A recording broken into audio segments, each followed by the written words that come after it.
শ্রবণ বিছানায় বসে পড়ে, মাথার ভেতর দপদপ করছে।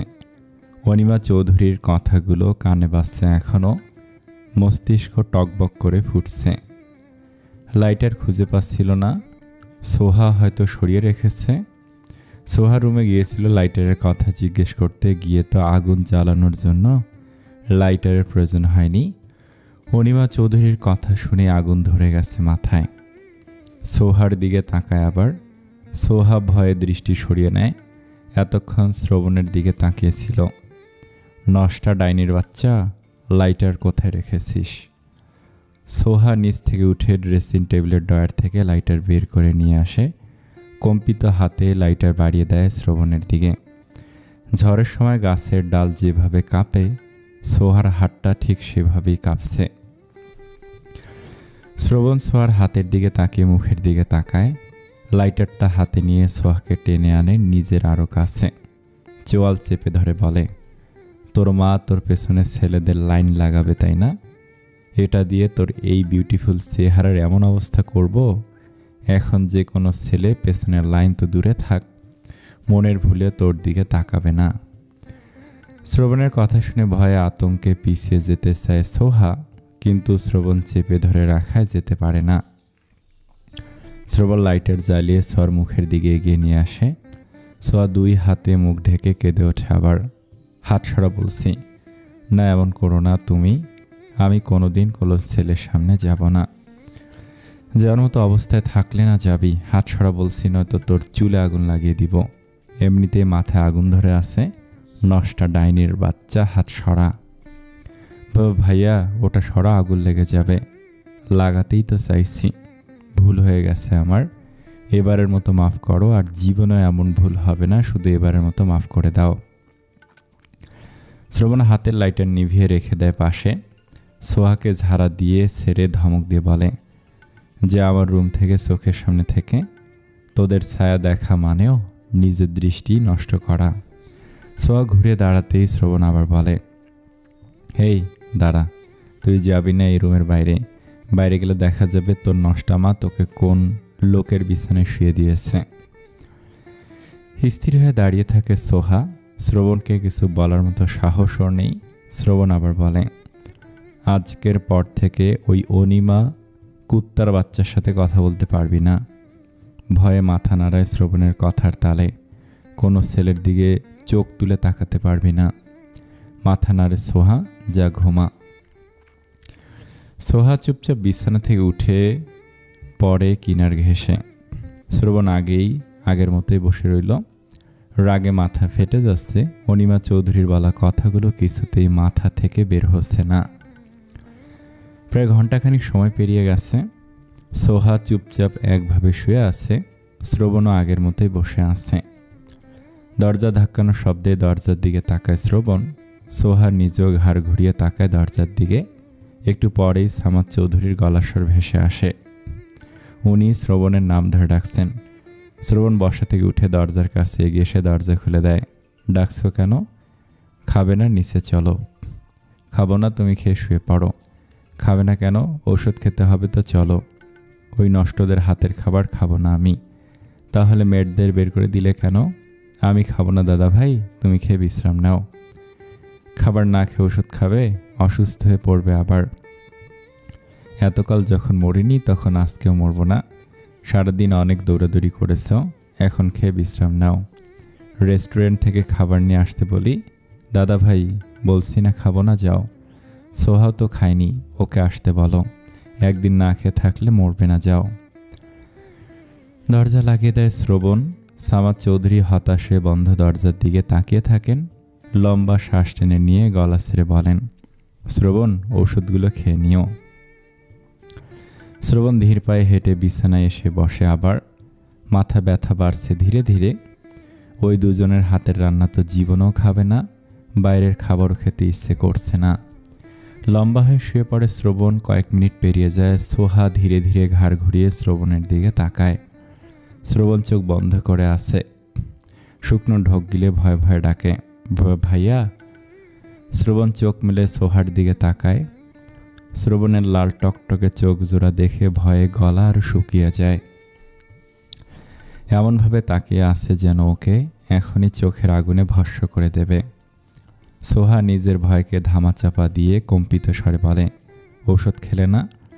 শ্রবণ চুপ হয়ে থাকে। ওকে চুপ থাকতে দেখে সোহা মনে একটু সাহস পায়। আবার ঢোক গিলে বলে, ঔষধ খেয়ে ঘুমাও। কিরে, তুই বউয়ের মতো কথা বলছিস কেন? শ্রবণের গম্ভীর স্বর সোহার বুকে কাঁপুনি বাড়িয়ে দেয়। কম্পিত স্বরে বলে, না মানে দাদাভাই বলেছিল। ওই দাদাভাই কি বলেছিল? ও ঔষধ খেয়ে ঘুমাও। ঘুমা। শ্রবণের হঠাৎ ধমকে অনেক জোরে কেঁপে ওঠে সোহা। উল্টো ফিরে আর তাকায় না শ্রবণের দিকে। দাদা বারবার ওকে বলেছিল শ্রবণ ঔষধ না খেলে যেন। সোহা যেন বলে বলে খাওয়ায়। সোহা আর একবার ঔষধ খাওয়ার কথা বললে শ্রবণ ঔষধ না খেয়ে ওকেই কাঁচা চিবিয়ে খাবে। কারো ফোপানোর শব্দে ঘুম ভাঙে সোহার। ঘুমে ব্যাঘাত ঘটায় বিরক্তিতে চোখ মুখ কুঁচকে নিয়েছে। পর মুহূর্তেই হুড়মুড়িয়ে শোয়া থেকে উঠে বসে। রুমে ঘুটঘুটে অন্ধকার ব্যতীত কিছুই দেখা যাচ্ছে না। অন্ধকারের মাঝেই এদিক ওদিক তাকায় ঘাড় ঘুরিয়ে। ফোপানোর শব্দ ওর পাশ থেকে আসছে। শ্রবণ কাঁদছে, কিন্তু কেন কাঁদছে? তাড়াহুড়ো করে বিছানা ছেড়ে নেমে দাঁড়ায়। অনুমান করে অন্ধকার হাতড়ে রুমের লাইট অন করে। বিছানার দিকে তাকিয়ে দেখে শ্রবণ উপুর হয়ে বালিশে মুখ গুজে ফোপাচ্ছে। শ্রবণের ধমক খাওয়ার পর আর কোনো দিকে তাকায়নি সোহা। চোখ বন্ধ করে শুয়ে থাকতে থাকতেই ঘুমিয়ে গিয়েছিল। ভয়ে ভয়ে শ্রবণের কাছে এগিয়ে এসে ডাকে, ভাইয়া, ভাইয়া কি হয়েছে তোমার? শ্রবণ কিছু বলে না, তবে ওর ফোপানোর শব্দ কমে এসেছে। ঠিক আছো? কি হয়েছে তোমার ভাইয়া? শ্রবণ এবারও কিছু বলে না। সোহা ভাবছে ঘুমের ঘরে কাঁদছে, সেজন্য মনে সাহস জুগিয়ে শ্রবণের গায়ে ধাক্কা মৃদু দিয়ে ডাকে আবার। গায়ে হাত দেয়। শ্রবণ ভীষণ রেগে যায়। ডান হাতের এক থাবায় সোহাকে ছিটকে ফেলে দেয় নিচে।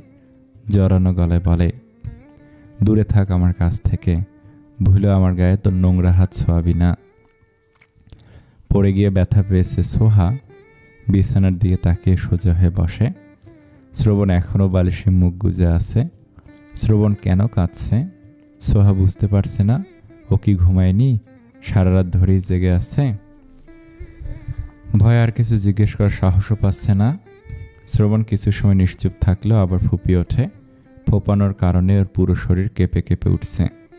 শ্রবণ রাতে ওষুধ খায়নি। মনে পড়ে সোহার ওষুধ না খাওয়ার কারণে কি এমন করছে হতে পারে। বসা থেকে উঠে ভয়ে ভয়ে আবার এগিয়ে আসে শ্রবণের দিকে। কিছুটা দূরত্ব বজায় রেখে দাঁড়ায় যেন আবার ফেলে দিতে না পারে। কি হয়েছে তোমার? এভাবে কাঁদছো কেন? শ্রবণ মুখ তুলে সোহার দিকে তাকায় ঘাড় ঘুরিয়ে। ওর চোখ জোড়া দেখে সোহার আত্মা কেঁপে ওঠে। চোখ জোড়া পানির বদলে যেন রক্তে টইটুম্বুর হয়ে আছে। ভয় পেয়ে কয়েক কদম পিছিয়ে যায়। মানুষ কম অন্য কিছু মনে হচ্ছে শ্রবণকে। শোয়া থেকে উঠে বসতে গিয়ে পড়ে যেতে নেয়। দ্রুত নিজেকে সামলে নিয়ে কোনো রকমে উঠে বসে। মাথায় এত পরিমাণ যন্ত্রণা হচ্ছে যে সব কিছু ঘোলা ঘোলা দেখছে। ঘুম আসছে না। বারবার মা আর বোনের কথা মনে পড়ছে। অদ্ভুত সব হ্যালুসিনেশন করছে।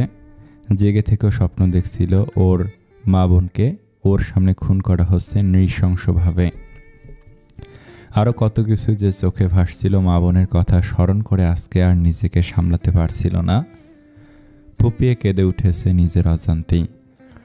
মাথার যন্ত্রণায় পাগলের মতো লাগছে এখন। রাতে ওষুধ না খেয়ে অনেক বড় ভুল করেছে। এখন নিজের মাথা নিজেরই ফাটিয়ে ফেলতে ইচ্ছে করছে।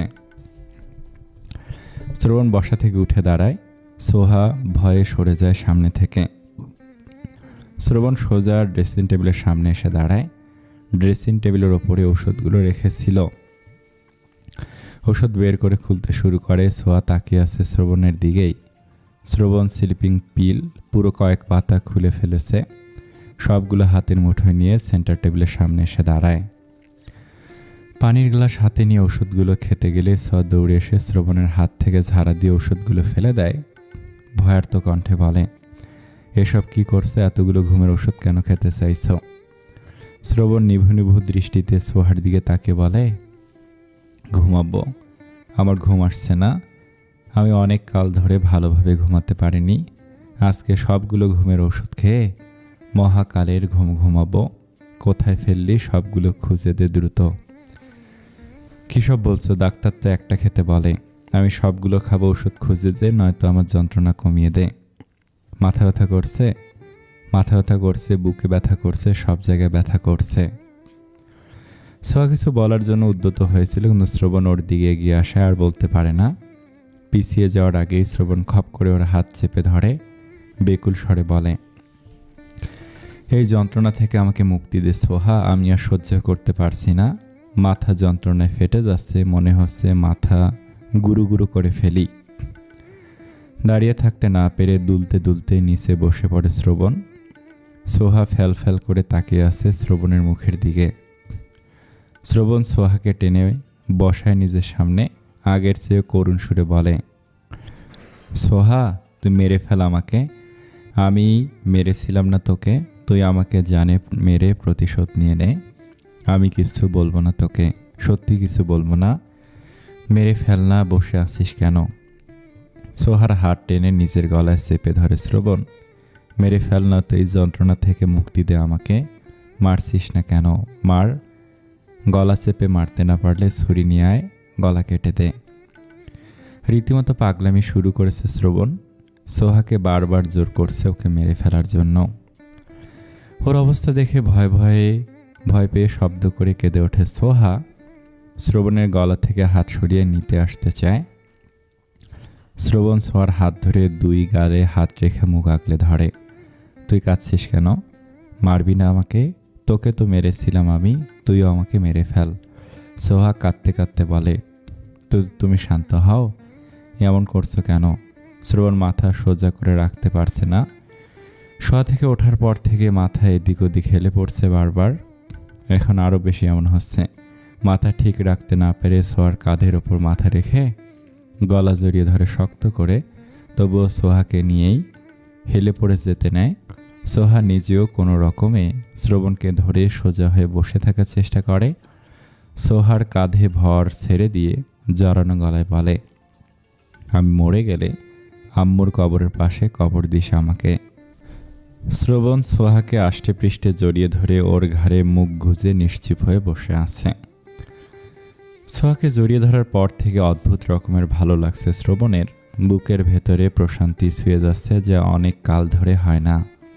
সোহার গায়ের ঘ্রাণ যেন মাথা ব্যথা কমিয়ে দিচ্ছে। চুম্বকের মতো শ্রবণকে আটকে রেখেছে সোহার দেহ। ভাইয়া ছাড়ো আমাকে, ঔষধ নিয়ে আসি, খেলে ভালো লাগবে। ঔষধ খেয়ে বাঁচিয়ে রাখতে চাইছিস কেন? বিষ খেয়ে মেরে ফেল। সোহা নিজের গলা থেকে শ্রবণের হাত ছাড়িয়ে শ্রবণকে নিজের কাছ থেকে আলাদা করে। শ্রবণ বসে থাকতে না পেরে ঢলে শুয়ে পড়ে ফ্লোরে। সোহা দ্রুত শ্রবণের ওষুধ খুলে নিয়ে আসে। ফ্লোর থেকে দুটো স্লিপিং পিল তুলে নেয়, এছাড়া আর কোনো স্লিপিং পিল নেই এখন। গ্লাসে পানি ঢেলে শ্রবণের পাশে বসে ভয়ে ভয়ে শ্রবণের গালে হাত রেখে মৃদুস্বরে ডাকে, ভাইয়া ওঠো, ওষুধগুলো খাও। শ্রবণ সোহার মুখের দিকে তাকায়। সোহা নিজের ডর ভয় দূরে সরিয়ে শ্রবণকে নিচ থেকে তোলার চেষ্টা করে। শ্রবণ শক্তি প্রয়োগ করে নিজেই উঠে বসে কোনো রকমে। এখন যেন আরো দুর্বল হয়ে পড়েছে। সোহা কোনো রকমে ওষুধগুলো শ্রবণকে খাওয়ায়। বিছানায় উঠে বসো, বিছানায় উঠে ঘুমাও। মাথা সোজা রাখতে পারছি না, মাথায় বাড়ি মার একটা, এত যন্ত্রণা কেন হচ্ছে? ওঠো এখান থেকে, যন্ত্রণা ঠিক হয়ে যাবে কিছুক্ষণের মধ্যে। সোহার সাহায্য নিয়ে নিচ থেকে উঠে বিছানায় শুয়ে পড়ে শ্রবণ। ওর অনুভব হচ্ছে কেউ যেন ওর মাথায় মেরে মাথা থেতলে দিয়েছে। মনে হচ্ছে মাথা আস্ত নেই, সেজন্য এত যন্ত্রণা হচ্ছে। সোহা পানির গ্লাস সরিয়ে রেখে লাইট অফ করে বিছানায় উঠে শুয়ে পড়ে নিজের জন্য বরাদ্দকৃত জায়গায়। শ্রবণ দুজনের মাঝখানের কোলবালি সরিয়ে দেয়।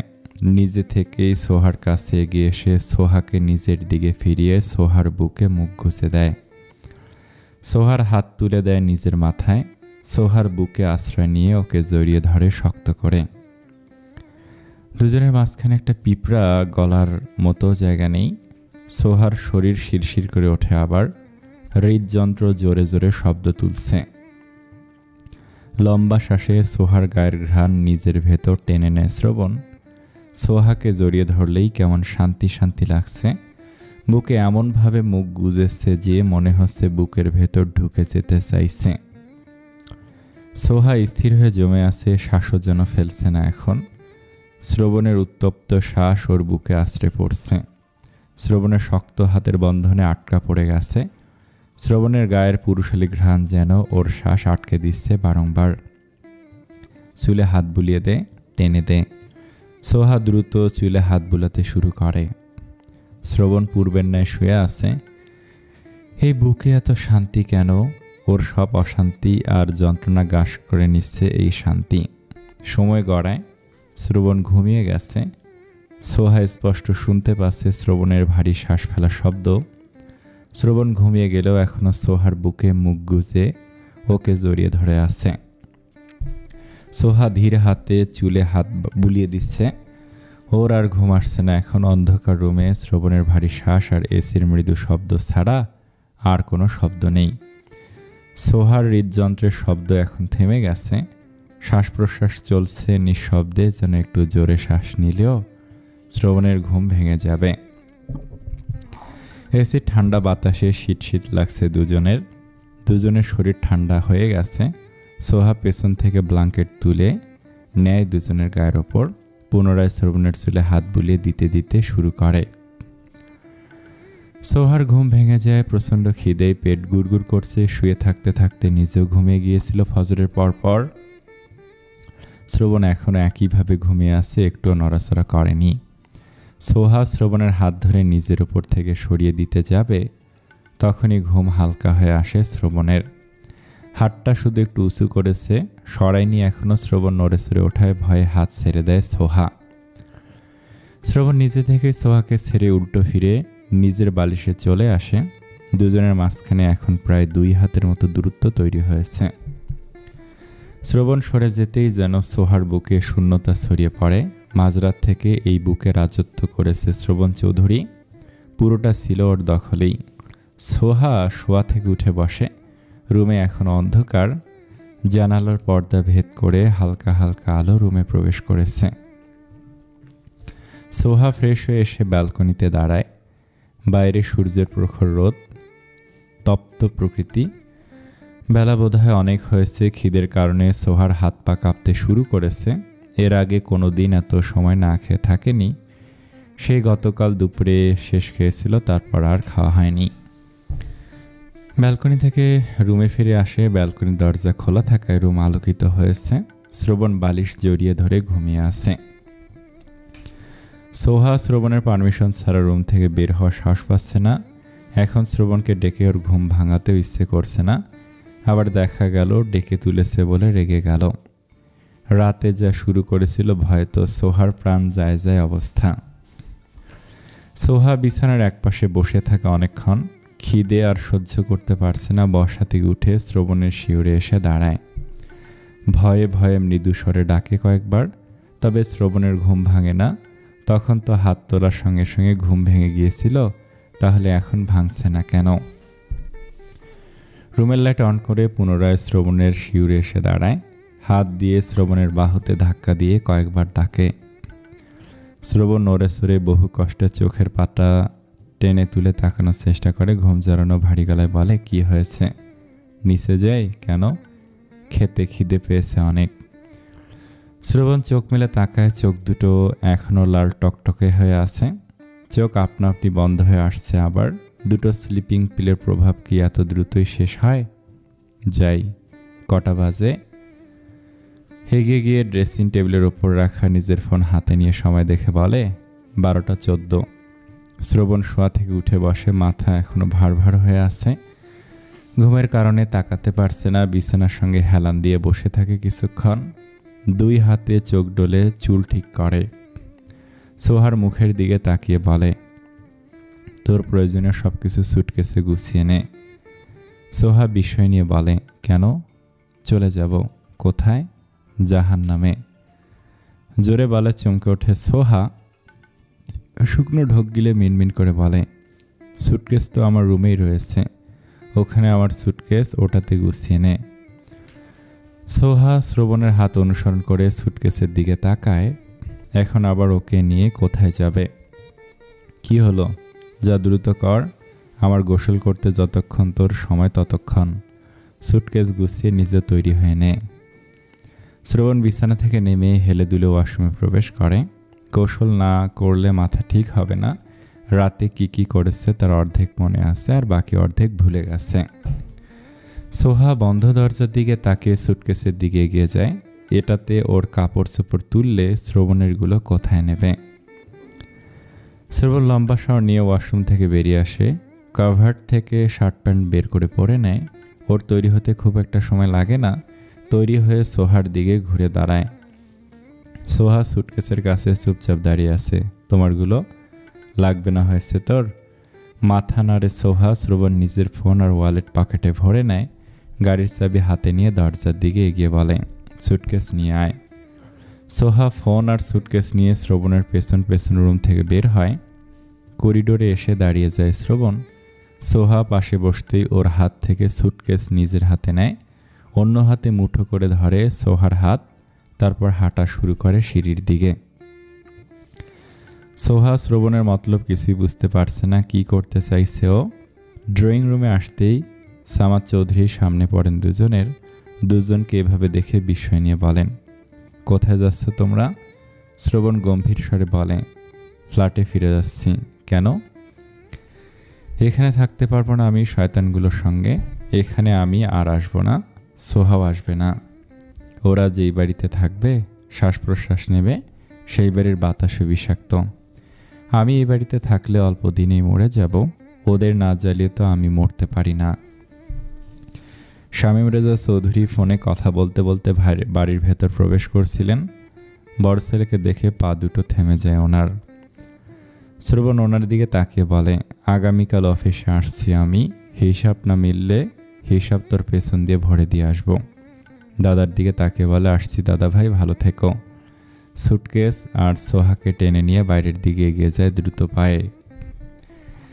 এই বাড়িতে আর এক রাত থাকলে সত্যি সত্যি পাগল হয়ে যাবে শ্রবণ। এইসব খবিশ আর ইবলিস শয়তানদের সঙ্গে আর এক রাতও থাকবে না সে। গ্যারেজ থেকে নিজের ব্ল্যাক মার্সিডিজ বেঞ্জ বের করে নিয়ে আসে শ্রবণ। পাশের দরজা খুলে দিয়ে সোহাকে উঠে বসতে বলে। সোহা উঠে বসতেই গাড়ি বাড়ির গেট পেরিয়ে বেরিয়ে যায়। পেছন থেকে তাকিয়ে রইলেন সামাদ চৌধুরী। ওরা যেখানেই থাকুক শুধু একে অপরের সঙ্গে ভালো থাকুক। শ্রবণের গাড়ি এসে থামে একটা রেস্টুরেন্টের সামনে। ভেতর থেকে বেরিয়ে এসে সোহাকে বের হতে বলে। সোহা বেরিয়ে আসতে ওকে নিয়ে ভেতরে প্রবেশ করে। দুজন বসে মুখোমুখি আছে। শ্রবণ নিজে অর্ডার দেয় খাবার। দুপুর হয়েই গেছে, তাই ভারী খাবার অর্ডার দিয়েছে। খাবার আসতেই দুজন খাওয়া শুরু করে। সোহার ভীষণ খিদে পেয়েছে, বেচারি মুখে দিচ্ছে আর গিলছে। টেবিলে সব খাবার আজকে একাই খেয়ে সাবার করে দেবে বোধ হয়। শ্রবণ আস্তে ধীরেই খাচ্ছে। ওর না খেয়ে থাকার অভ্যাস আছে আগে থেকেই। শ্রবণের আগে সোহার খাওয়া শেষ। যা যা দিয়েছিল ওকে সব খেয়ে ফেলেছে। শেষে হাত ধুয়ে পানি খেয়ে চেয়ারে গায়ে দেয়। শ্রবণ ওর দিকে তাকে বলে, আরও খাবি? সোহা দুদিকে মাথা নাড়ে। ওর পেটে আর জায়গা নেই। এখন এক চুল নড়তে ইচ্ছে করছে না। শুয়ে পড়লে একটু আরাম লাগতো। তোর খালা মা ডাইনি আর তুই রাক্ষসীও বোধ হয় তোর সে আস্তে খায়। সোহা বলে না কিছু। খিদের জ্বালায় যে কি সেটা সে হাড়ে হাড়ে টের পেয়েছে। খাওয়া শেষ করে বিল পে করে সোহাকে নিয়ে রেস্টুরেন্ট থেকে বেরিয়ে আসে।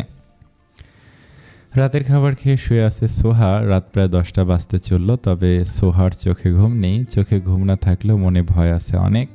একা একটা রুমে থাকতে ওর ভীষণ ভয় করছে। ব্যাপারটা এমন না যে সোহা আগে কোনোদিন একা রুমে রাত্রি যাপন করেনি। সোহা নিজ বাড়িতে ছোটবেলা থেকে একাই রাত্রি যাপন করেছে। তবে শ্রবণের ফ্ল্যাটে একা রুমে থাকতে ওর ভয় ভয় লাগছে। মনে উদ্ভট সব চিন্তা ভাবনা ঘুরঘুর করছে। ভয়ে রুমের লাইট অফ করেনি। লাইটের আলোয় ফকফকা পুরো রুম। সোহা ভয়ে ভয়ে একটু পরপর এদিক ওদিক তাকাচ্ছে, আবার চোখ বন্ধ করে নিচ্ছে। ওর মনে হচ্ছে আশেপাশে কেউ আছে। এই বুঝি ভয়ঙ্কর চেহারা নিয়ে ওর সামনে এসে দাঁড়ালো। ছুটে এসে ওর গলা চেপে ধরল। ঘুমাতেও পারছে না ভয়ে। ফ্ল্যাটে ফিরে শ্রবণ সোহাকে বলেছিল, তুই এই রুমে থাকবি, ভুলেও আমার রুমে প্রবেশ করবি না আমার পারমিশন ছাড়া। বলে গটগট করে নিজে হেঁটে নিজের রুমে ঢুকে গিয়েছিল। সোহা হা করে ওর যাওয়ার পথে তাকিয়েছিল অনেকক্ষণ। টিকটিকির ঠিক ঠিক শুনে ভয়ে শোয়া থেকে উঠে বসে সোহা ভীতু সন্ত্রস্ত হয়ে আশেপাশে তাকায়। টিকটিকির এই ঠিক ঠিক ওকে আরও ভয় পাইয়ে দিচ্ছে। কেমন ভুতুরে পরিবেশ তৈরি করেছে। এমনিতেই গা ছমছম করছে আসার পর থেকেই। টিকটিকি পুনরায় ঠিক ঠিক করতেই বিছানা থেকে নেমে এক দৌড়ে শ্রবণের রুমে প্রবেশ করে। শ্রবণ ফোনে কথা বলছিল। সোহাকে দৌড়ে আসতে দেখে ফোন মিউট করে দাঁতে দাঁত পিষে বলে, তোকে কি বলেছিলাম ভুলে গেছিস? এখানে এসেছিস কেন? বের হ। শেষে শব্দ ধমক দিয়ে উচ্চারণ করে। সোহা কেঁপে উঠে ধমক খেয়ে টলমলে চোখে তাকিয়ে জড়ানো গলায় বলে, ওই রুমে ভয় করছে আমার। কেন? ভূত বসে আছে নাকি তোর ঘাড় মটকানোর জন্য? সোহা বলে না কিছু। শ্রবণ পুনরায় বলে, যা এখান থেকে, তোর মা খালা ডাইনি আর তুই রাক্ষসী হয়ে ভূতের ভয় পাচ্ছিস। গিয়ে চুপচাপ ঘুমা। সোহা কাঁদো কাঁদো গলায় বলে, ওই রুমে আমি একা একা থাকতে পারবো না, ভীষণ ভয় করছে। তোর সঙ্গে আমি থাকতে পারবো না, তোর গার্ড না আমি যে তোকে পাহারা দিব। আমি এই রুমে থাকি। এই কিরে, তুই দেখছি তোর মা খালার মতো হয়ে গেছিস, পুরুষ ছাড়া থাকতেই পারছিস না। সোহার কান ঝাঁঝা করে ওঠে শ্রবণের কথা শুনে। এই ছেলে নিজ দেখে ভাবেটা কি? নেহাতি ভয় পাচ্ছে বলে এই রুমে এসেছে, নয়তো জীবনেও আসতো না। ওর মতো বদলোকের কাছ থেকে আসতে চায়। অন্তত সোহা চায় না। নিজেকে সামলে দ্রুত দুদিকে মাথা নেড়ে বলে, না এমন কিছু না, ওই রুমে একা একা ভয় লাগছে, তুমি বিছানায় থাকো, আমি নিচে বিছানা করে থাকি। না, বের হ আমার রুম থেকে, দ্বিতীয়বার যেন তোকে এই রুমে না দেখি। শ্রবণের রাগী স্বর শুনে চুপসে যায় সোহা। আর কিছু বলার সাহস পাচ্ছে না, ওই রুমে ফিরে যাওয়ারও সাহস হচ্ছে না। পাশাপাশি রুম হলেও একটা কথা ছিল, এই রুমের চেয়ে বেশ কিছুটা দূরত্ব ওই রুমের। পাশের রুমটা শ্রবণের স্টাডি রুম। যাচ্ছিস না কেন? আমাকে বাড়িতে যেতে দাও। শ্রবণ বিছানা থেকে নেমে তেড়ে আসে সোহার দিকে। সোহা ভয়ে পেছাতে পেছাতে দেয়ালের সঙ্গে ঠেকে যায়। শ্রবণ সোহার সামনে দাঁড়ায়, একদম কাছাকাছি। সোহা ভয়ে মুখ তুলে তাকাচ্ছে না।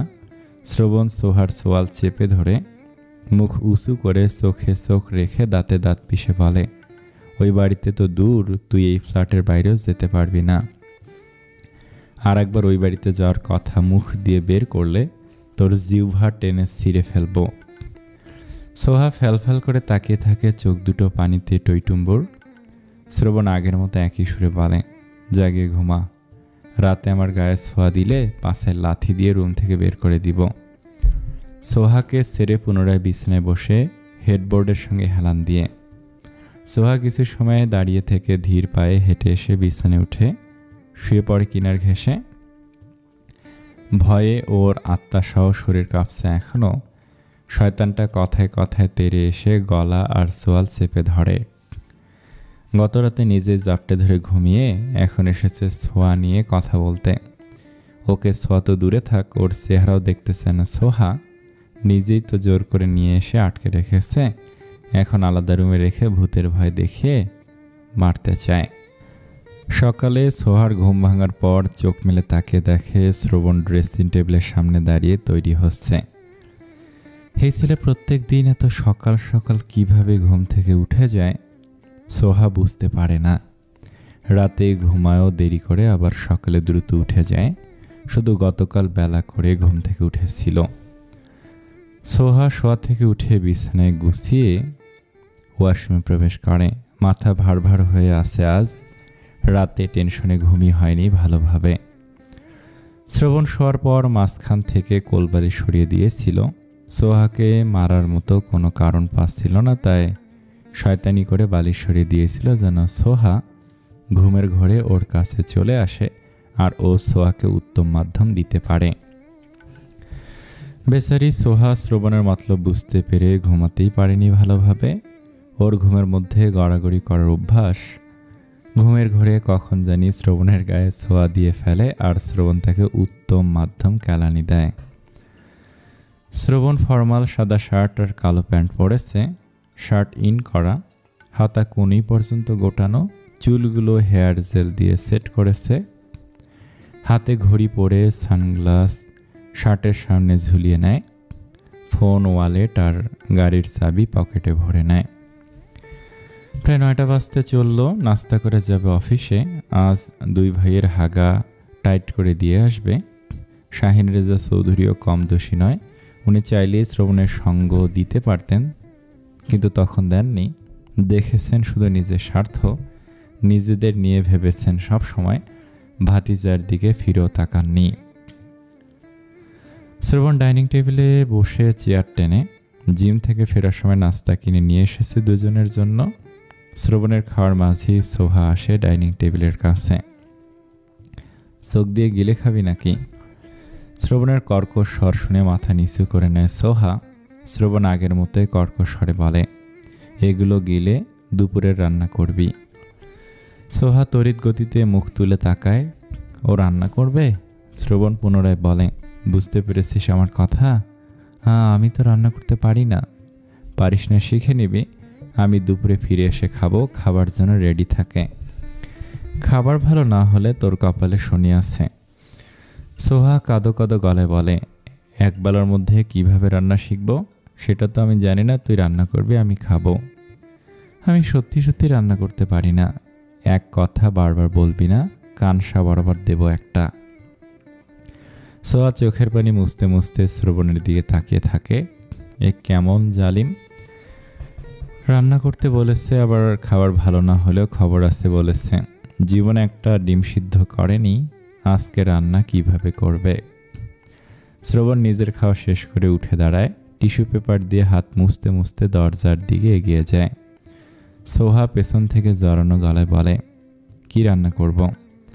শ্রবণ পেছন না ফিরেই বলে, গরুর মাংস, মুসুর ডাল, কলা ভাজি, মাছ ভাজি, ডিম ভুনা আর ভাত।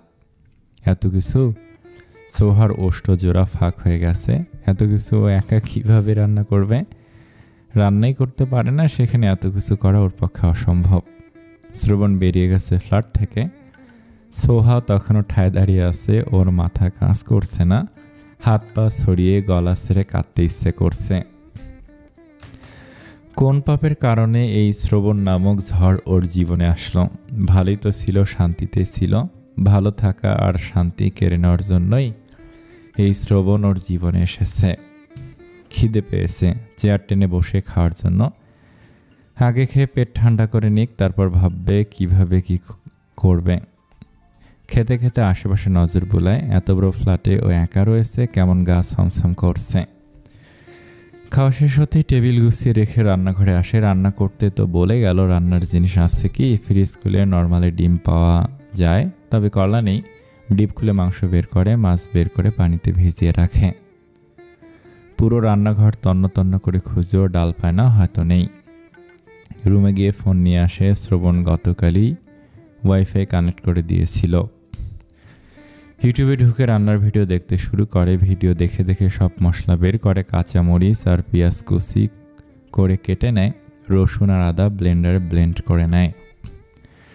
রান্নার সব কিছু প্রস্তুত করে ডিম সিদ্ধ হওয়ার জন্য চুলায় বসায়। কফি কিভাবে বানাতে হয় সেই ভিডিও দেখে নিজের জন্য 1 কাপ কফি বানায়। কফি খেতে খেতে মাংস রান্নার ভিডিও আবার দেখতে শুরু করে। রান্না ভালো না হলে শ্রবণ খাবার না খেয়ে ওকেই চিবিয়ে খেয়ে ফেলবে।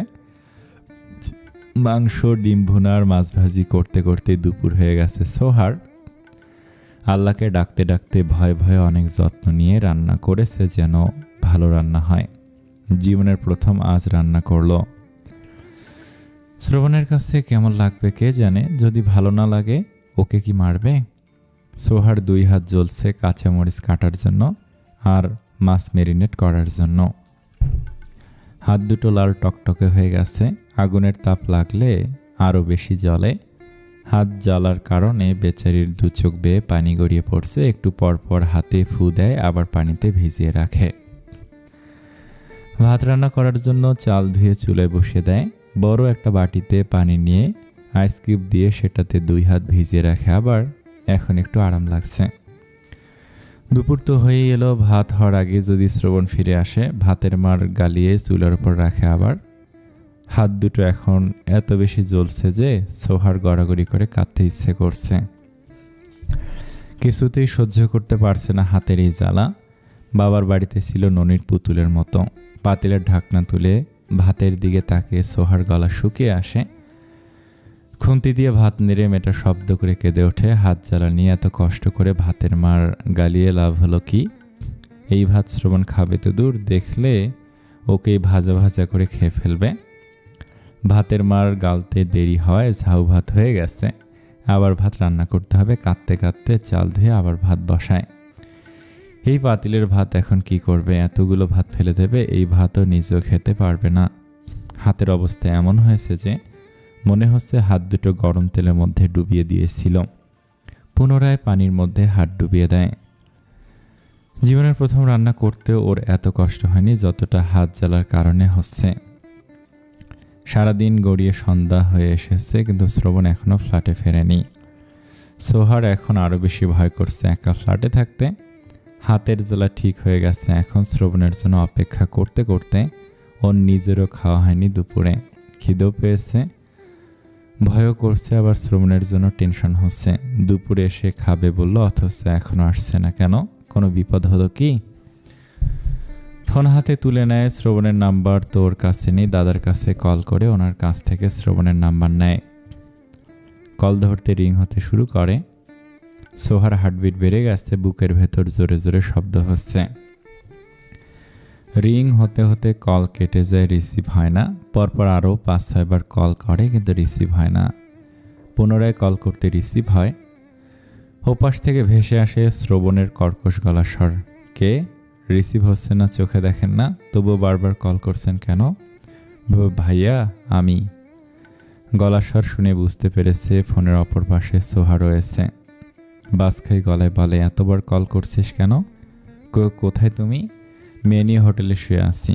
সোহা শুকনো ঢোক গিলে বলে, দ্রুত ফিরে আসো, ভয় করছে আমার। ফোন রাখ, আরেকবার কল করে ডিস্টার্ব করবি তো ফিরে এসে। বাকি কথা শেষ না করেই কল কেটে দেয় শ্রবণ। সোহা ফোনের স্ক্রিনে তাকিয়ে থাকে পলকহীন। কল কাটার 3 মিনিট পরে রুমে প্রবেশ করে শ্রবণ।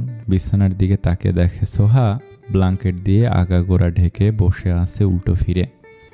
শ্রবণ ধমক দিয়ে বলে, ওই, এভাবে বসে আছিস কেন? ভয় পেয়ে চিৎকার করে ওঠে সোহা।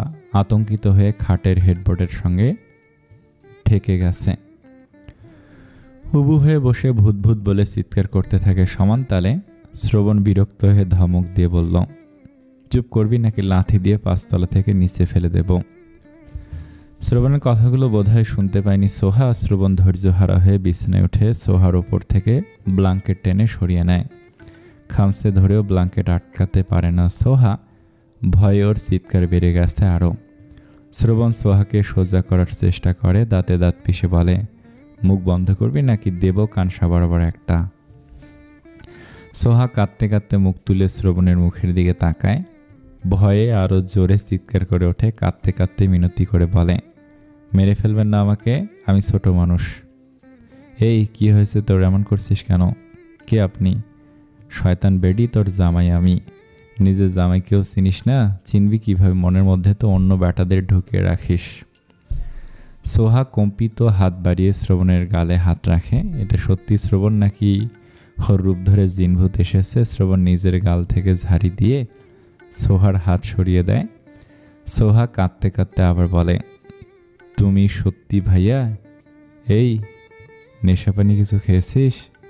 এমন উদ্ভট আচরণ করছিস কেন? নাকি ভূতে ধরেছে এই ভরা সন্ধ্যায়? তুমি না বললে তোমার ফিরতে দেরি হবে, তাহলে এত দ্রুত কিভাবে আসলে? শ্রবণ বিছানা থেকে নেমে দাঁড়ায়। শার্টের বোতাম খুলতে খুলতে ড্রেসিং টেবিলের সামনে এসে দাঁড়ায়। শয়তান মেয়ে চিৎকার চেঁচামেচি করে দিল, মাথা ব্যথা বাড়িয়ে। এমনিতেই ভালো লাগছে না।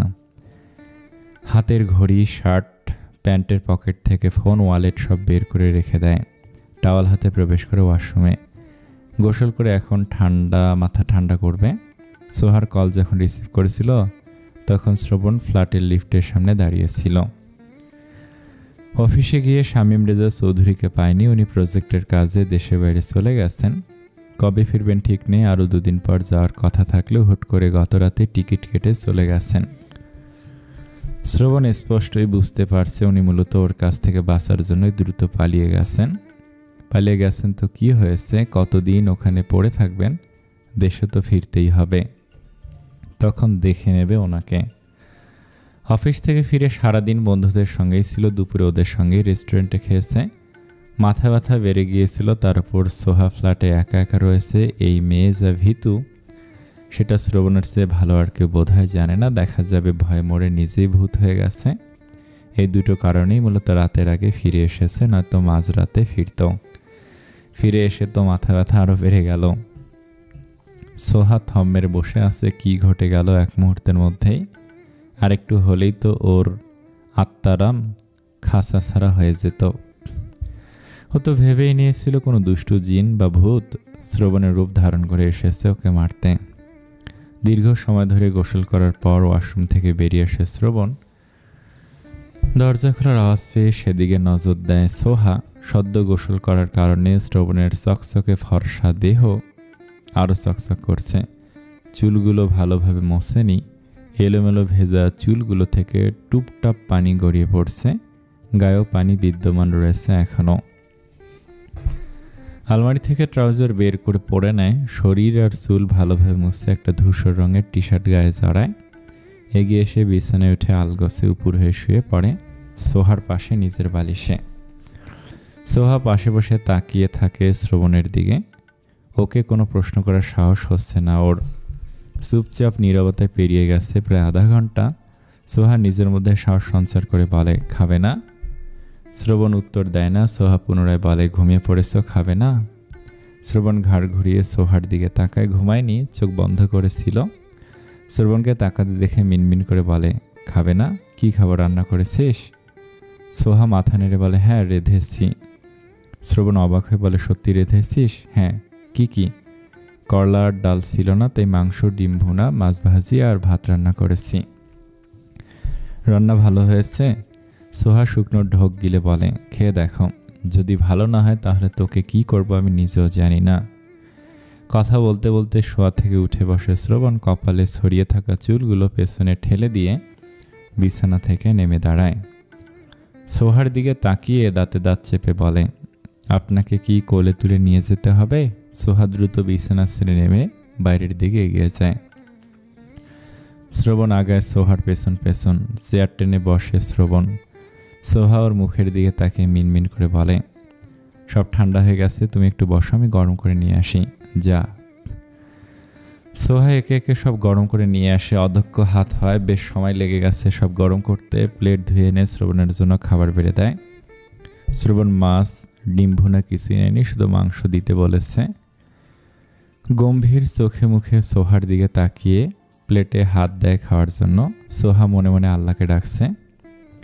প্রথম লোকমা মুখে পুরে স্থির হয়ে যায় শ্রবণ। কপাল ভুরু কুঁচকে সোহার দিকে তাকায়। ওর মুখের দিকে তাকিয়ে থেকে মুখের খাবার শেষ করে আবার মুখে পুরে দেয়। ভয়ে সোহার হাত মৃদু কাঁপছে, সঙ্গে ঘামছেও। শ্রবণ প্লেটের দিকে তাকিয়ে গম্ভীর স্বরে বলে, তোকে কে রান্না করে দিয়েছে? কেউ না। মিথ্যে বলছিস কেন? সত্যি কেউ দেয়নি, তুমি তো বাইরে থেকে দরজা লাগিয়ে রেখে গিয়েছিলে।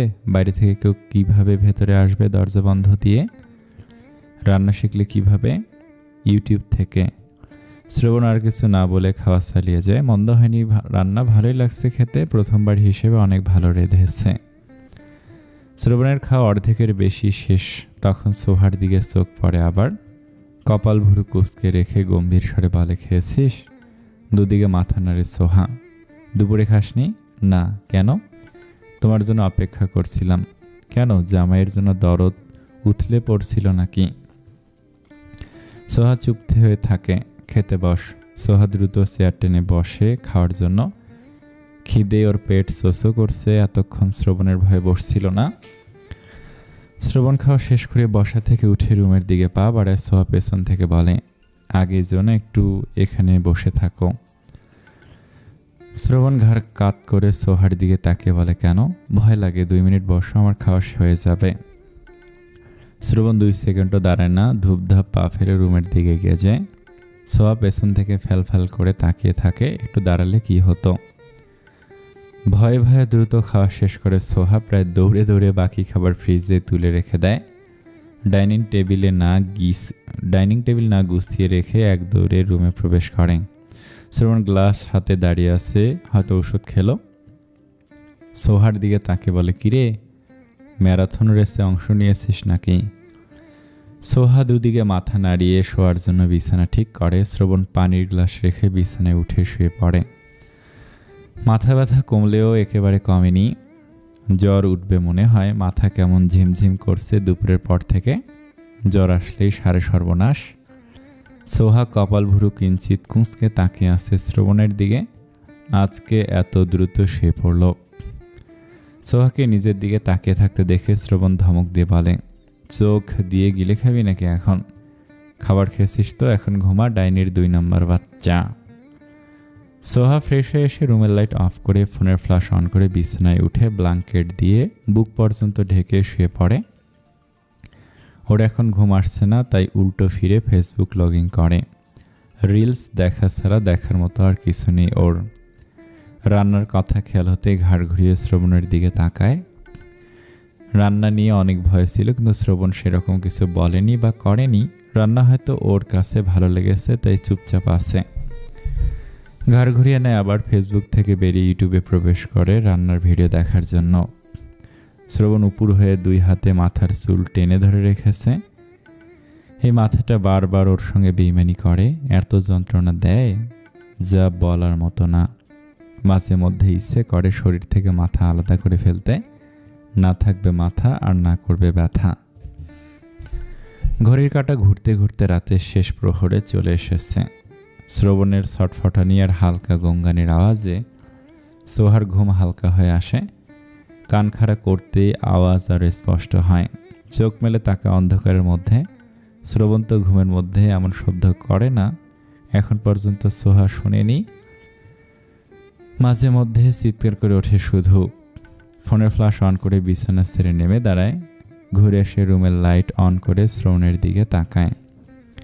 কেমন যেন অদ্ভুত আচরণ করছে আজ। কয়েকবার ডেকেও সাড়া পায় না শ্রবণের কাছ থেকে। গায়ে হাত দেয় ধাক্কা দিয়ে ডাকার জন্য, কিন্তু গায়ে হাত দিয়ে চমকে ওঠে সোহা। জ্বরে শ্রবণের গা পুড়ে যাচ্ছে। কপালে হাত রেখে জ্বরের মাত্রা আরও ভালোভাবে বুঝতে পারে। সঙ্গে এটাও বুঝতে পারে এই মাত্রাতিরিক্ত জ্বরের কারণে এমন অদ্ভুত আচরণ করছে ঘুমের মধ্যে। গায়ে ধাক্কা দিয়ে আরও কয়েকবার ডাকার পর পিট করে তাকায় শ্রবণ। জ্বরের কারণে চোখ মেলতে পারছে না। নিজের রুমে মেয়ে মানুষ দেখে জ্বরের ঘরে বকা দিয়ে বলে, এই মহিলা, আপনি আমার রুমে কি করেছেন? বের হন আমার রুম থেকে। আমার ফ্ল্যাটে আসার সাহস হলো কিভাবে আপনার? ভিতরে কিভাবে আসলেন? সোহা শ্রবণকে ছেড়ে সোজা হয়ে দাঁড়িয়ে আছে। ও মহিলা নিজের বইকেও চিনছে না। ও একা এসেছে নাকি জোর করেই তো নিয়ে এসেছে? শ্রবণ চোখ বন্ধ করে নিয়ে বলে, এই বজ্জাত মহিলা, বের হন আমার রুম থেকে, ফ্ল্যাট থেকে।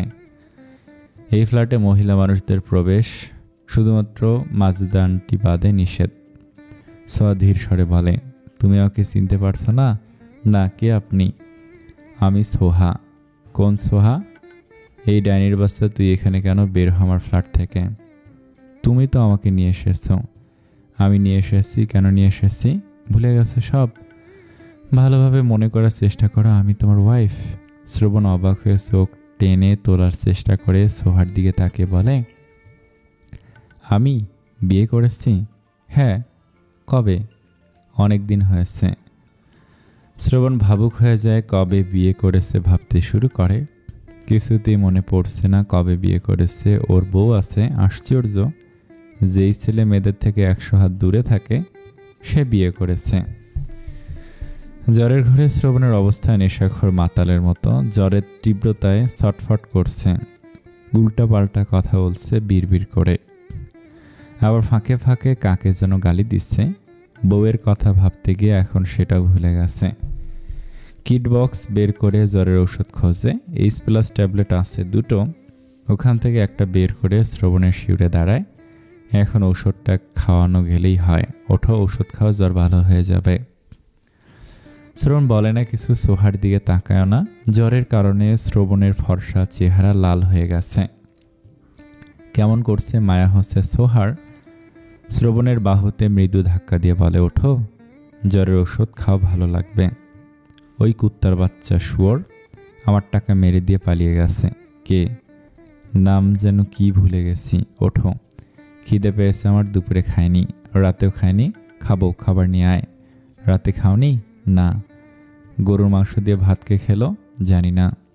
ওষুধটা খাও, সব জানতে পারবে। খাবো না ওষুধ, ভাত খাবো, ভাত নিয়ে আয়। সোহা শ্রবণকে শোয়া থেকে তোলার চেষ্টা করে। শ্রবণ উঠবে না জেদ ধরে বলে, খাবো না বালের ওষুধ, খাবারটা নিয়ে আয়, খিদে আমার পেট শোষো করছে। সোহা কোনো রকমে টেনে তুলে ওষুধ খাইয়ে দেয় জোর করে। শ্রবণ ওষুধ গিলেই সোহার কাঁধের ওপর মাথা এলিয়ে দেয়, নরম স্বরে বাচ্চাদের মতো করে বলে, ভাত খাবো, খিদে পেয়েছে আমার, তুমি শুয়ে থাকো, আমি ভাত নিয়ে আসছি। সোহা উঠে যেতে চাইল, শ্রবণ ছাড়তে নারাজ ওকে। কাঁধে মাথা রেখে কোমর জড়িয়ে ধরে বসে রইল। ওর শরীরের তাপে সোহার চামড়ায় যেন ঝলসে যাবে। সোহা নিজের কাঁধ থেকে শ্রবণের মাথা সরিয়ে দেওয়ার চেষ্টা করে বলে, ছাড়ো, ভাত নিয়ে আসি। শ্রবণ নিশ্চুপ হয়ে থাকে। ওর এত গভীর স্পর্শে সোহার শরীর শিউরে উঠছে বারবার, বুকে ভেতর কম্পন বেড়ে গেছে। অচেনা অনুভূতি ছুঁয়ে যাচ্ছে মন মস্তিষ্কে। শ্রবণের কাঁধে মাথা রেখে বিড়বিড় করে কি যেন বলছে। এতক্ষণে সব ছটফট পাগলামি থেকে গেছে। একদম শান্ত হয়ে বসে আছে। শীত করছে? এখানে শুয়ে পড়ো, ব্ল্যাঙ্কেট দিয়ে শরীর ঢেকে দেই। খাবো, তাহলে ছাড়ো আমাকে। সোহা শ্রবণের কাছ থেকে নিজেকে ছাড়িয়ে উঠে দাঁড়ায়। শ্রবণ ঘাড় সোজা করে বসে থাকতে পারছে না, নিজে থেকে শুয়ে পড়ে। সোহা ব্ল্যাঙ্কেট দিয়ে শরীর ঢেকে দিয়ে রুম থেকে বের হয়। ভয়ে অন্তরাত্মা কাঁপতে শুরু করেছে। সারাদিন খায় না, তখন কিছুই না, আর আজকে রাতের বেলা নাকি খিদে পেয়েছে। আবার বলছে রাতে নাকি খায়নি, অথচ পেট ভরে খেয়ে ঘুমিয়েছিল। এখন খাবো খাবো করে গলা শুকিয়ে ফেলছে।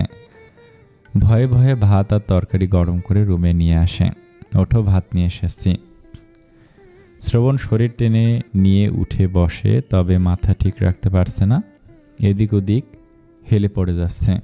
সোহা খুব ভালো করে বুঝতে পারছে শ্রবণ নিজের হাতে খেতে পারবে না, এখন ওকেই খাইয়ে দিতে হবে। পানির গ্লাস আর প্লেট হাতে নিয়ে বিছানায় উঠে শ্রবণের ডান পাশে বসে। ও বসতেই শ্রবণ ওর গা ঘেঁষে বসে, কাঁধে মাথা এলিয়ে দেয় আবার। এখানে মাথা রাখলে শান্তি লাগে। ব্ল্যাঙ্কেট দিয়ে বুক পর্যন্ত ঢেকে রেখেছে। সোহা ভাত মেখে কম্পিত হাতে তুলে ধরে শ্রবণের মুখের কাছে। শ্রবণ বিনা বাক্যে বাধ্য ছেলের মতো ভাত মুখে পুরে নেয়। নাক মুখ মুচকে ভাত গিলে বলে, ভাতের মধ্যে কি দিয়েছিস? এত তেতো কেন? বিশ্রী লাগছে, খাবো না। কেমনটা লাগে? এত কষ্ট করে তাহলে কেন ভাত তরকারি গরম করলাম?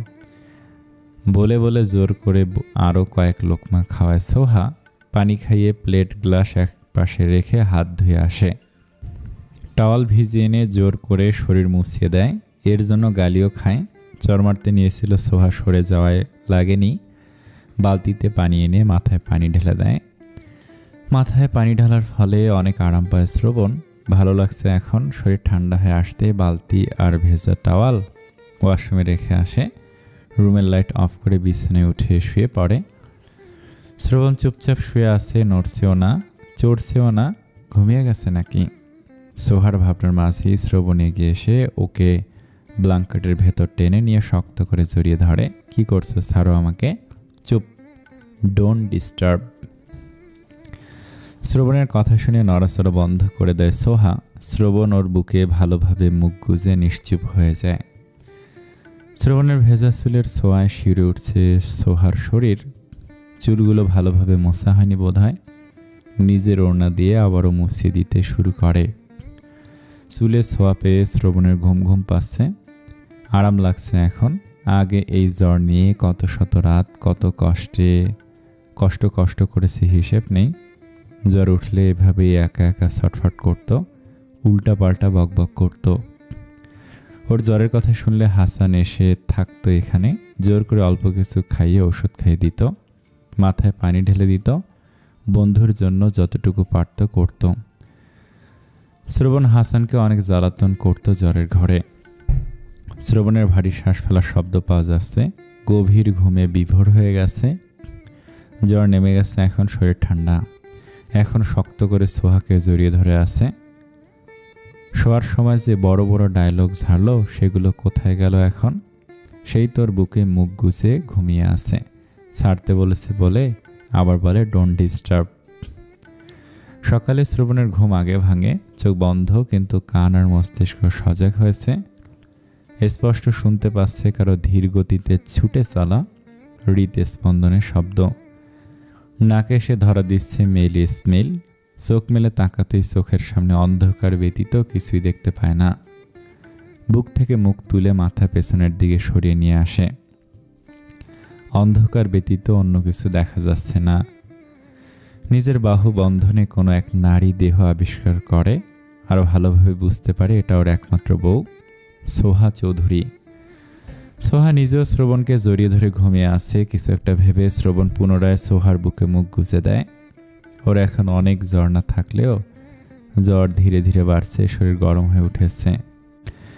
রাতে জ্বরের ঘোরে কি কি করেছে সেসব স্মরণ করার চেষ্টা করে, তবে সেরকম কিছুই মনে পড়ছে না। আফসে আফসে অল্প কিছু মনে আছে। মাথা ভার হয়ে আছে, চোখ মেলে তাকাতে ইচ্ছে করছে না। শ্রবণ আরও কিছু সময় সোহার বুকে মুখ গুজিয়ে শুয়ে থাকতে চাইলেও পারল না। দ্রুত শোয়া থেকে উঠে ওয়াশরুমে প্রবেশ করে। এখন প্রকৃতির ডাকে সাড়া না দিলেই নয়। শ্রবণের তাড়াহুড়োতে উঠে যাওয়ায় সোহার ঘুম ভেঙে যায়। ঘুম ভেঙে গেলেও তাকাতে ইচ্ছে করছে না ওরও। চোখ দুটো বন্ধ হয়ে আসছে অটোমেটিক। কিছু ঘুমিয়েছি কিছুক্ষণ আগে। শোয়া থেকে উঠে বিছানা ছেড়ে নেমে দাঁড়ায়। রুমের লাইট অন করতেই শ্রবণ ওয়াশরুম থেকে বেরিয়ে আসে। সোহা ঘুরে ওর মুখের দিকে তাকায়। এক রাতেই শ্রবণের চোখ মুখ শুকিয়ে ফ্যাকাশে হয়ে গেছে। শ্রবণ সোজা এসে বিছানায় উঠে শুয়ে পড়ে ব্ল্যাঙ্কেট জড়িয়ে। দাঁড়ালে মাথা ঘুরছে, মনে হচ্ছে পড়ে যাবে ঠাস করে। সোহা কিছু সময় ওর দিকে তাকিয়ে থেকে ওয়াশরুমে প্রবেশ করে ফ্রেশ হওয়ার জন্য। লাইটের আলো চোখে লাগায়। শ্রবণ ব্ল্যাঙ্কেট দিয়ে মাথাও ঢেকে নেয়। সোহা ফ্রেশ হয়ে এসে শ্রবণের শিউরে দাঁড়ায়। মৃদু স্বরে ডেকে বলে, ঘুমিয়ে গেছো? কি খাবে এখন? শ্রবণ ব্ল্যাঙ্কেটের নিচ থেকে মলিন স্বরে বলে, যা আছে রান্না কর, খিদে পেয়েছে আমার। উঠে ফ্রেশ হয়ে ওষুধ নিয়ে আসো। তুই খাবার রেডি কর আগে। সোহা আর কথা বাড়ায় না। রুমের লাইট অফ করে রুম থেকে বেরিয়ে আসে। ড্রয়িং রুমে একটা লাইট জ্বলছে। রুম থেকে বের হলেই কেমন ভয় ভয় লাগে। রান্নাঘরে এসে কি রান্না করবে ভাবতে ভাবতে ক্যাবিনেট খুঁজে নুডলসের প্যাকেট বের করে। জ্বরের মুখে ভাত ভালো লাগবে না, সোহার নিজেরও ভালো লাগে না। রুটি তো সোহা বানাতে পারবে না। আবার রুমে গিয়ে ফোন নিয়ে আসে। ডিম দিয়ে নুডলস রান্নার রেসিপি দেখে নুডলস রান্না করে দুজনের জন্য। শ্রবণের জন্য 1 প্লেট নুডলস নিয়ে রুমে ফিরে আসে। জগ ভরে পানি নিয়ে আসে। শ্রবণকে ডেকে তোলে। শ্রবণ শোয়া থেকে উঠে দুলতে দুলতে আবার ওয়াশরুমে প্রবেশ করে। হাত মুখ ধুয়ে আবার ফিরে আসে রুমে। ব্ল্যাঙ্কেট দিয়ে কাঁধ পর্যন্ত ঢেকে বসে বিছানায়। সোহা নুডলসের প্লেট শ্রবণের সামনে দেয়। শ্রবণ প্লেটের দিকে তাকিয়ে সোহার মুখের দিকে তাকায়। তারপর চামচের সাহায্যে নুডলস তুলে মুখে পুরে দেয়।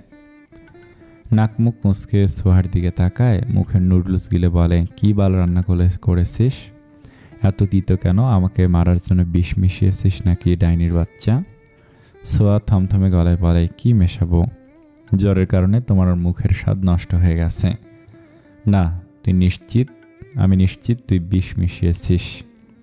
সোহা ঝুঁকে হাত দিয়ে নুডলস তুলে নিজের মুখে পুরে দেয়। গিলে বলে, ঠিকই তো আছে, তেতো তো লাগছে না?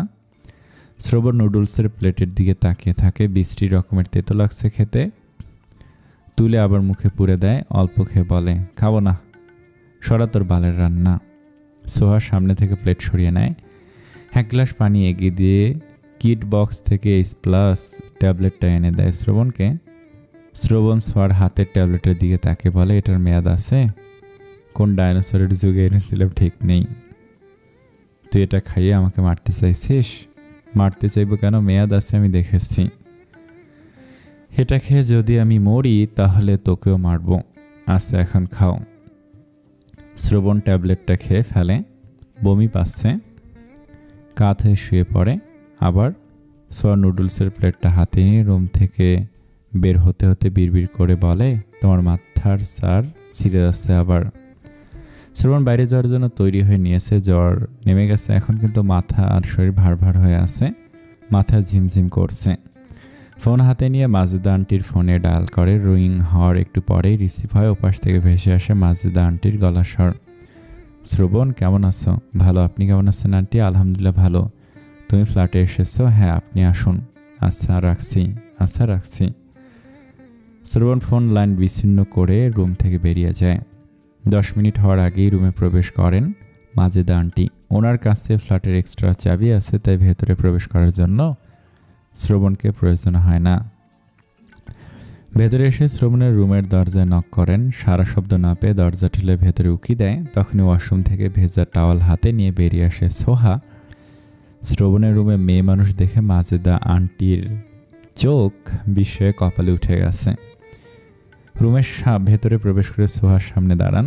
সোহার আগাগোড়া পরখ করে বলে, এই মেয়ে, কে তুমি? এই ফ্ল্যাটে কিভাবে প্রবেশ করেছ? শ্রবণ কোথায়?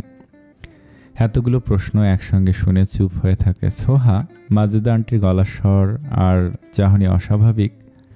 তিনি নিজ চোখে দেখে বিশ্বাস করতে পারছেন না যে শ্রবণের ফ্ল্যাটে কোনো মেয়ে রয়েছে। শুধু ফ্ল্যাটে না, রুমে তো ভেজা টাওয়াল হাতে।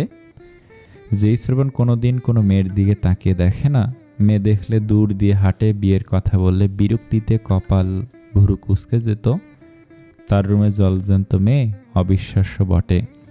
মাজেদা আন্টি পুনরায় বলেন, এই নাম কি তোমার? শ্রবণের রুমে কিভাবে আসলেন? সোহা মৃদু স্বরে বলে, আমি সোহা চৌধুরী, ভাইয়ার ওয়াইফ। ভাইয়া বলছে আবার ওয়াইফও বলছে, আশ্চর্য তো। ভালোভাবে বলো, শ্রবণের সঙ্গে কিসের সম্পর্ক তোমার? Husband wife. শ্রবণ বিয়ে করেছে? অবিশ্বাস্য গলার স্বর মাজেদা আন্টির। সোহা মাথা নেড়ে হ্যাঁ বলে। কবে বিয়ে করলো? ওনা গিয়েছিল ছোট ভাইয়ের বিয়ে খেতে। হ্যাঁ। ভাইয়ের বিয়ে খেতে গিয়ে নিজে বিয়ে করে নিয়েছে? হ্যাঁ। শ্রবণ কোথায়? বাইরে গেছে। মাজেদা আন্টি নরম স্বরে বলেন, আমাকে চিনতে পেরেছ? সোহা মাথা নেড়ে বলেছিল আপনি আসবেন। আসসালামু আলাইকুম। এই গল্পটা আপনাদের কাছে কেমন লাগতেছে কমেন্টে জানাবেন। আমার তো অনেক ভালো লাগছে। অনেক ভালো থাকবেন আর প্লিজ সাবস্ক্রাইব করবেন। আপনারা ভিডিও দেখেন কিন্তু সাবস্ক্রাইব করেন না, অনেক কষ্ট পাই। আসসালামু আলাইকুম।